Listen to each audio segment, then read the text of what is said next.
Hey, this is Barnaby, and today we're going to learn how to do electron configurations to say where the electrons are in any element. So it helps if you draw on your periodic table, so go ahead and take that out. And then we're going to label it so that helium is moved over to the left. The first two columns are the S block, that's the elements that end in S orbitals. The middle ones, the transition metals, are the D block. The ones on the right are the P block. And down at the bottom we have the F block. And then see the numbers on the side of the periodic table, or if yours doesn't have them, fill them in. Let me go back for you a little bit. So on the left there, the rows are the energy levels, 1, 2, 3, 4, 5, 6, 7. And that's the same numbering over here in the P block. In the middle, the numbers drop down more.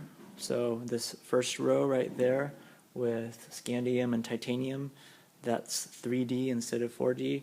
And then the Fs, which come right after the first D, if you look at the numbers on the bottom, you'll see how CE is number 58, so it goes right after LA.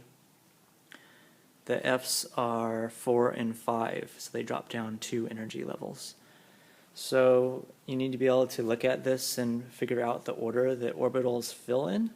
So if we just read it left to right, it goes 1s, and then 2s, 2p, 3s, 3p, 4s, then remember to drop down 1, so it's 3d, 4p, 5s, 4d, 5p, 6s, 5d, only one of the 5d comes there, and then you go to 4f, the rest of the 5ds, 6p, 7s, and then 1,6d, the 6Fs, the rest of the 6Ds, and then it turns out there aren't any 7Ps in ground state.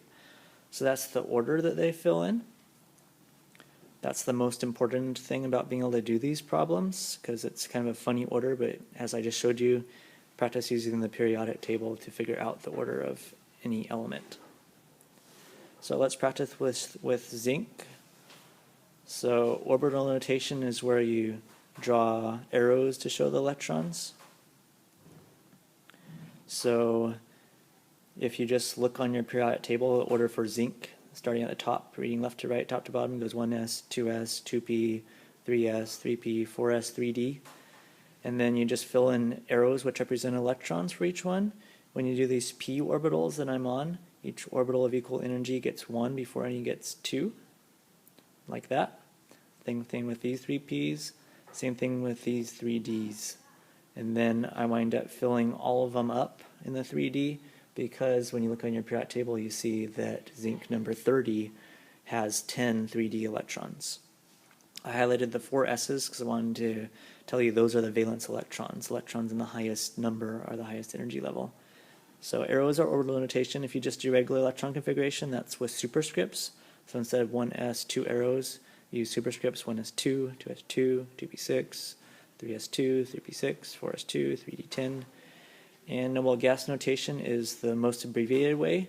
To do that, you put in brackets the previous noble gas. So zinc is number 30, count backwards until you get to noble gas, and it's argon, previous noble gas. So that would be just argon, 4s2, 3d10, done. Brackets argon means electron configuration of argon. So you've taken care of 1s2, 2s2, 2p6, 3s2, 3p6 just by saying brackets argon. Hope that helped.